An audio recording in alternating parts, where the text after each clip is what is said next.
UP विधानसभा में budget पर चर्चा करते हुए मुख्यमंत्री योगी आदित्यनाथ ने अपनी सरकार की उपलब्धियों का जिक्र किया। साथ ही नेता प्रतिपक्ष अखिलेश यादव पर निशाना साधा।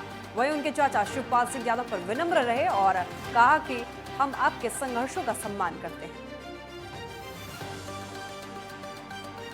सीएम ने कहा कि ये बजट पिछले 6 सालों में प्रदेश की अर्थव्यवस्था में हुए विकास को दर्शाता है। 2017 से पहले बजट का आकार 3,40,000 करोड़ था, जबकि इस बार हमने 6,90,000 करोड़ रुपए का बजट पेश किया है। उन्होंने सपा पर निशाना साधते हुए कहा कि आपने यूपी को बीमारू प्रदेश बना दिया था, हम अगले 5 साल में इसे देश की सबसे बड़ी अर्थव्यवस्था बनाएंगे।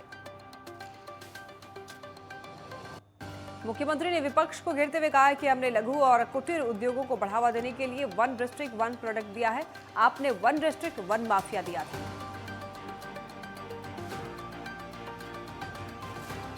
सीएम योगी ने सपा पर प्रदेश के कलाकारों और लघु उद्यमियों का अपमान करने का आरोप लगाया है और कहा है कि आपने प्रदेश में माफियाओं को खड़ा किया और प्रदेश को विकास के पैमाने पर पीछे जाने को मजबूर कर दिया।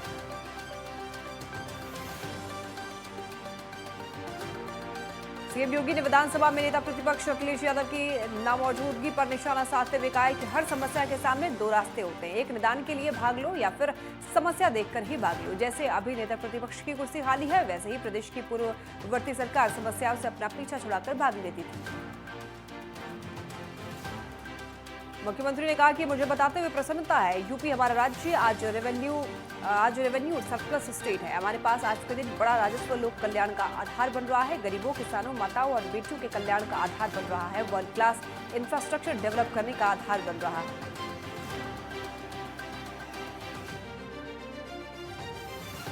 सीएम ने कहा कि पिछले 5 वर्ष में कोई अतिरिक्त टैक्स जनता पर नहीं लगाया। पेट्रोल डीजल के दाम यूपी में सबसे कम है। यूपी में जीएसटी देने के लिए व्यापारी वर्ग उतावला है। 26 लाख से अधिक व्यापारियों ने जीएसटी में रजिस्ट्रेशन किया और लगातार कर रहा है। सरकार ने हर व्यापारी को 10 लाख की सुरक्षा बीमा का कवर उपलब्ध कराया। मुख्यमंत्री ने बजट पर चर्चा के दौरान कहा कि टेस्ट, वैक्सीन और राशन किसी की जाति देखकर नहीं लगाए गए थे। योजनाओं का लाभ और विकास सब तक पहुंचाने का काम हमने पूरी मजबूती के साथ किया। बिहार के मुख्यमंत्री नीतीश कुमार का 72वां जन्मदिन, जिसे लेकर जेडीयू में काफी उत्साह। पार्टी कार्यकर्ताओं ने नीतीश कुमार को जन्मदिन की दी बधाई। प्रधानमंत्री नरेंद्र मोदी ने भी ट्वीट कर बिहार के मुख्यमंत्री नीतीश कुमार को जन्मदिन की बधाई दी और लिखा कि आप अपने 72 साल की उम्र में काफी स्वस्थ रहें और भगवान आपको लंबी आयु दें। वहीं मुख्यमंत्री नीतीश कुमार ने भी प्रधानमंत्री का धन्यवाद किया। केंद्रीय राज्य मंत्री जितेंद्र सिंह ने हरियाणा सरकार का G20 anti corruption working group की बैठक के आयोजन के लिए आभार व्यक्त किया। उन्होंने प्रदेश के सीएम मनोहर लाल की सराहना करते हुए कहा कि कई राज्यों में जो तकनीक के प्रावधान बाद में आए, उन्हें प्रदेश में पहले ही लागू किया जा चुका है। बसपा सुप्रीमो मायावती ने कांग्रेस पर निशाना साधा। उन्होंने ट्वीट कर कहा है कि रायपुर अधिवेशन में जातीय जनगणना में प्राइवेट सेक्टर में आरक्षण को लेकर की गई कांग्रेस की बात केवल छलावा और चुनावी स्वार्थ की राजनीति है, क्योंकि सत्ता में होने पर कांग्रेस इसका उल्टा ही करती है। मुजफ्फरनगर में अखिल भारतीय पसमानदा सम्मेलन का आयोजन किया गया। कार्यक्रम के दौरान मौके पर काफी संख्या में महिलाएं पहुंची। वहीं मंच पर अन्य जिलों से आए नेताओं का भी स्वागत किया गया।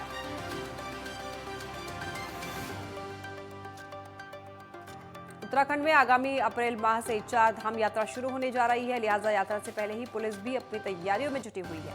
बढ़ते ऑनलाइन रजिस्ट्रेशन की तादाद को देखते हुए इस बार अंदाजा लगाया जा रहा है कि 4 धाम यात्रा पिछले सारे रिकॉर्ड तोड़ेगी।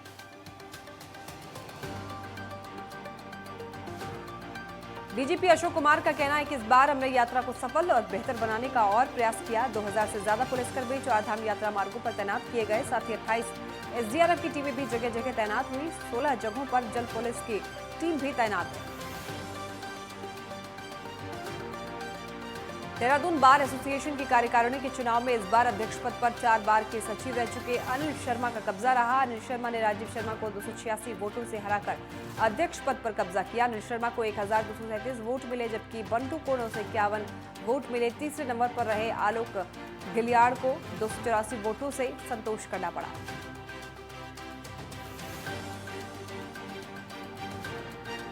पौड़ी में आपदा प्रबंधन विभाग ने आपदा की घटनाओं पर तत्काल रेस्क्यू चलाने और किसी भी घटना पर घायलों को प्राथमिक उपचार देने के लिए डिजास्टर रेस्क्यू व्हीकल तैयार किया। इस वाहन में रेस्क्यू उपकरणों से लेकर first aid box, oxygen cylinder समेत तमाम जरूरी उपकरण शामिल हैं, जिसके जरिए रेस्क्यू ऑपरेशन बिना देरी के पूरा हो सकेगा। वाहन 2024 घंटे मदद के लिए उपलब्ध रहेगा। आपदा प्रबंधन विभाग को घटना की सूचना मिलते ही इस वाहन को घटनास्थल के लिए रवाना कर दिया जाएगा। रामनगर में एक युवक ने फांसी लगाकर आत्महत्या की। घटना के बाद मृतक के परिजनों में कोहराम मचा हुआ है। सूचना पाकर मौके पर पहुंची पुलिस ने शव का पोस्टमार्टम कराया। पोस्टमार्टम के बाद पुलिस ने शव परिजनों को सौंपा। रामनगर के सीओ बलजीत सिंह भाकुनी ने इस बाबत की जानकारी दी। मौसम विभाग के जारी अलर्ट अनुसार पहाड़ों में मौसम ने करवट ले ली है। आज सुबह से ही उच्च हिमालयी क्षेत्रों में बर्फबारी हो रही है। केदारनाथ धाम में मौसम के करवट लेने से ठंड बढ़ गई है।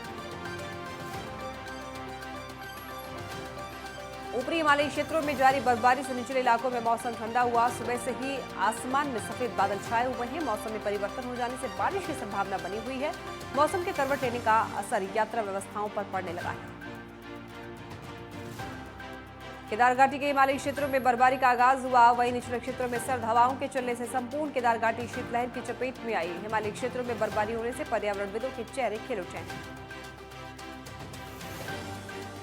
पर्यावरणविदों का मानना है कि हिमालयी क्षेत्रों में बर्फबारी होने से प्रकृति में नव ऊर्जा का संचार होगा और मंदाकिनी नदी समेत सहायक नदियों के साथ ही प्राकृतिक जल स्रोतों के जलस्तर में वृद्धि होगी। अगर मौसम का मिजाज इसी प्रकार रहा तो ऊंचाई वाले इलाकों में बर्फबारी शुरू हो सकती है। ग्रेटर नोएडा के नॉलेज पार्क थाना क्षेत्र में कार से युवक का शव बरामद हुआ। शव मिलने से इलाके में हड़कंप मचा। मृतक के शरीर पर चोट के निशान मिले तो वहीं कार भी क्षतिग्रस्त हालत में है। सूचना पाकर मौके पर पहुंची पुलिस मामले की जांच में जुटी है। परिजनों ने युवक की हत्या की आशंका जताई। मनीष सिसोदिया की गिरफ्तारी के बाद दिल्ली की सियासत गरमाई हुई है। बीजेपी और आम आदमी पार्टी एक दूसरे पर हमलावर है। आपने बीजेपी सरकार पर सीबीआई का दुरुपयोग करने का आरोप लगाया। वहीं भ्रष्टाचार का हवाला देकर बीजेपी दिल्ली में आम आदमी पार्टी के खिलाफ विरोध प्रदर्शन कर रही है। बीजेपी ने सीएम केजरीवाल के इस्तीफे की मांग की। बीजेपी नेता शाजिया इल्मी ने सीएम केजरीवाल और आम आदमी पार्टी पर निशाना साधा।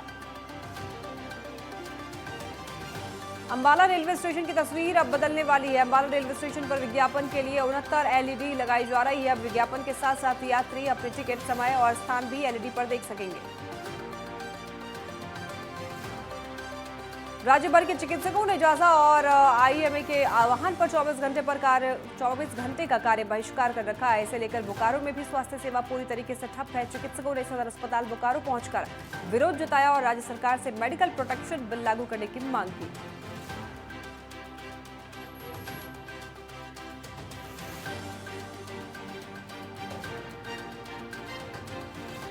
रुकेंगे एक छोटे से ब्रेक के लिए, जल्द लौटेंगे।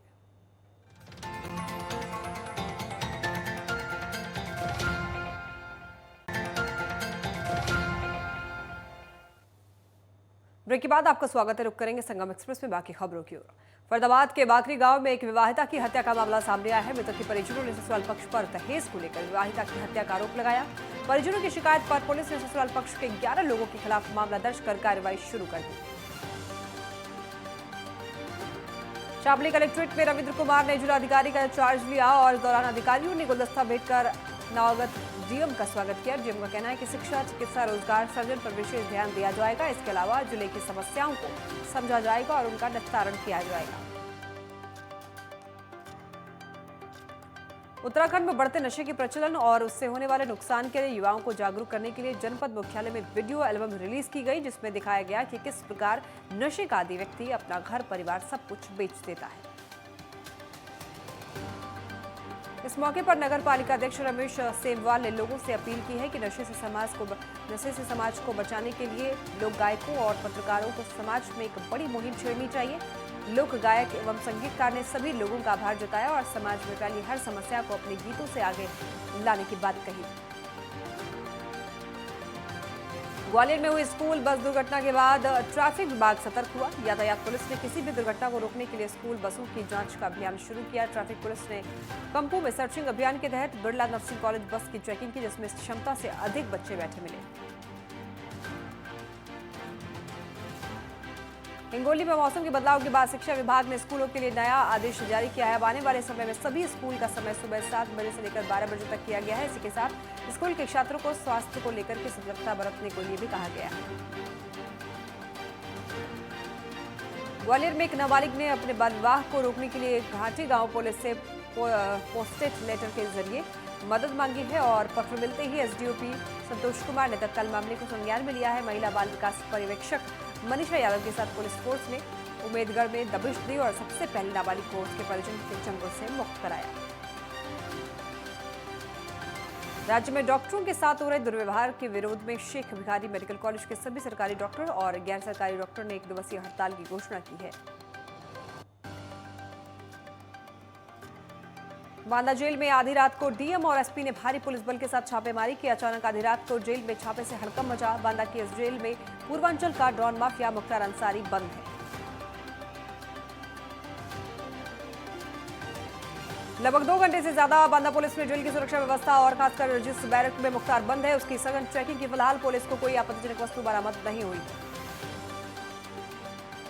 चारधाम की सुरक्षित यात्रा को लेकर टिहरी पुलिस ने अपनी तैयारी पूरी कर ली है। श्रद्धालुओं की सुरक्षा के लिए विभिन्न जगहों में एसडीआरएफ और पुलिस चौकी खोलने की कवायद तेज कर दी है।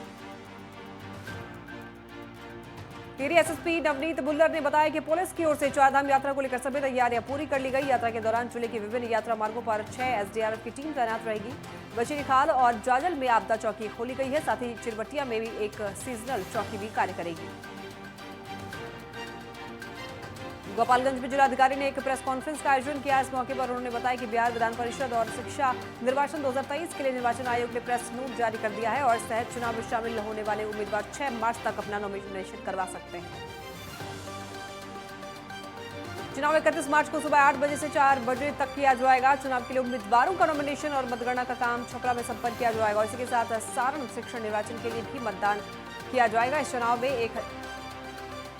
चुनाव में 1427 मतदाता अपने मतों का प्रयोग करेंगे। नारसी जुनैद हत्याकांड को लेकर के नूह में आक्रोश देखा जा रहा है, जिसे लेकर पुलिस प्रशासन पूरी तरीके से सतर्क है। हरियाणा राजस्थान से लगते कस्बों में हरियाणा पुलिस रोजाना फ्लैग मार्च कर रही है और इसी कड़ी में पिनगांव कस्बे में पुलिस ने फ्लैग मार्च निकाला है और लोगों से शांति व्यवस्था और भाईचारा कायम रखने की अपील की। नागरिक अस्पताल गोहाना में अब चिकित्सकों, स्वास्थ्य कर्मचारियों और कौशल रोजगार निगम के तहत लगे कर्मचारियों को ड्यूटी के दौरान ड्रेस पहननी होगी। जो कर्मचारी जिस दिन ड्यूटी पर ड्रेस में नहीं आएंगे उनका उस दिन का वेतन कटेगा। वहीं आपको बताएं कि एसएमओ ने इस संबंध में निर्देश देने के बाद उसमें सभी वार्डों में जाकर जांच की। सोना में बजट को लेकर बैठक का आयोजन किया गया। नगर परिषद के ईओ ने बैठक में 69 करोड़ 61 लाख रुपए के अनुमानित बजट का प्रस्ताव रखा, जिसमें से कुछ बजट अधिकारियों और कर्मचारियों के वेतन पर खर्च होगा। वही बजट में शहर के विकास के लिए 35 करोड़ 75 लाख रुपए का प्रावधान किया गया है। बजट में करीब करोड़ों रुपए सफाई व्यवस्था, चुनावी खर्च, कार्यालय के खर्च, लाइटिंग, ऋण अदायगी पर खर्च होंगे। और वहीं बजट के लिए आयोजित इस बैठक में सोहना नगर परिषद के सभी पार्षद मौजूद रहे। इस मौके पर सीओ ने बताया कि हाउस को 1 करोड़ रुपए तक के विकास कराने की परमिशन मिली है। उसमें परिषद में तमाम विकास कराए जाएंगे, जिसके लिए कमेटी गठित की गई है। दिनेशपुर में चोरों के हौसले बुलंद है। गदरपुर मार्ग पर स्थित बीजेपी नेता सुभाष सरकार के घर पर कुछ चोरों ने चोरी की वारदात को अंजाम दिया। चोर सुभाष सरकार के घर से लैपटॉप और लाखों के जेवर चोरी कर ले गए। पीड़ित ने चोरी की तहरीर पुलिस को दी है, जिसके बाद पुलिस चोरों की तलाश में जुट गई है। ग्वालियर में पुलिस को नशे के खिलाफ बड़ी कामयाबी मिली है। पुलिस ने ग्वालियर झांसी हाईवे के पास से पुलिस ने स्मैक तस्कर को गिरफ्तार किया है, जिसके पास से 40 ग्राम स्मैक बरामद हुई है। पुलिस ने आरोपी के खिलाफ एनडीपीएस एक्ट में मुकदमा दर्ज कर कार्रवाई शुरू कर दी है। गिरफ्तारी के बाद पुलिस आगे की कार्रवाई में जुट गई है। बिलासपुर के सरकन्ना क्षेत्र में बुजुर्ग से लूट की घटना को अंजाम देने वाले आरोपी को पुलिस ने कुछ ही घंटों में गिरफ्तार किया। बुजुर्ग के साथ 2.5 लाख की लूट की घटना को अंजाम दिया गया था। फिरोजाबाद स्मार्ट सिटी प्रोजेक्ट का काम लगातार जारी है। स्मार्ट सिटी के तहत फिरोजाबाद में हो रहे नाला निर्माण में आ रही समस्याओं को लेकर पीडब्ल्यूडी नगर निगम और गेल गैस की टीम ने संयुक्त रूप से जांच की। मामले की जानकारी देते हुए नगर निगम के चीफ इंजीनियर मनीष कुमार सिंह ने बताया कि स्मार्ट सिटी के तहत बनाए जा रहे नाला निर्माण में जो भी समस्याएं हो रही हैं उसको लेकर के जांच की गई है, जिससे स्मार्ट सिटी के प्रोजेक्ट को जल्द से जल्द पूरा किया जा सके। पीलीभीत के दुदेमा गांव के गन्ने के खेत से एक युवक का शव बरामद हुआ है। युवक 19 जनवरी से लापता था। सूचना मिलने पर पहुंची पुलिस ने शव को कब्जे में लेकर पोस्टमार्टम के लिए भेजा और मामले की जांच शुरू की। गुरुग्राम के सरस्वती एन्क्लेव में युवक की गोली मारकर हत्या करने वाले 3 आरोपियों को गिरफ्तार कर लिया गया। पुलिस ने आरोपियों से एक देशी कट्टा और एक मोबाइल बरामद किया है। फिलहाल पुलिस आगे की कार्रवाई में जुट गई। नोएडा के सेक्टर 44 के पास जंगलों में भीषण आग लगी। सूचना के बाद फायर ब्रिगेड की टीम मौके पर पहुंचकर आग पर काबू पाई। वहीं घटना के दौरान लोगों में अफरा तफरी का माहौल। सुपौल में अवैध गांजों के साथ 3 तस्करों को गिरफ्तार किया गया। गुप्त सूचना के आधार पर भारी मात्रा में अवैध गांजों पकड़ा गया है। एसएसबी ने पकड़े गए गांजों की कीमत अंतर्राष्ट्रीय बाजार में लाखों रुपए की बताई है। बुलंदशहर में पुलिस ने चेकिंग के दौरान एम्बुलेंस से 125 पेटी अवैध शराब बरामद की है। एम्बुलेंस में शराब की तस्करी करने वाले शराब तस्कर को भी पुलिस ने अरेस्ट किया है। फिलहाल पुलिस आरोपी से पूछताछ में जुटी हुई है। मधेपुरा पुलिस को बड़ी सफलता मिली है। गुप्त सूचना के आधार पर पुलिस ने 33 कार्टून नशायुक्त कोडीन सिरप बरामद की है। साथ ही पुलिस ने 2 कारोबारियों के खिलाफ थाने में मामला दर्ज कराया। पुलिस गिरफ्तारी को लेकर छापेमारी कर रही है। जल्द ही आरोपियों को गिरफ्तार कर लिया जाएगा।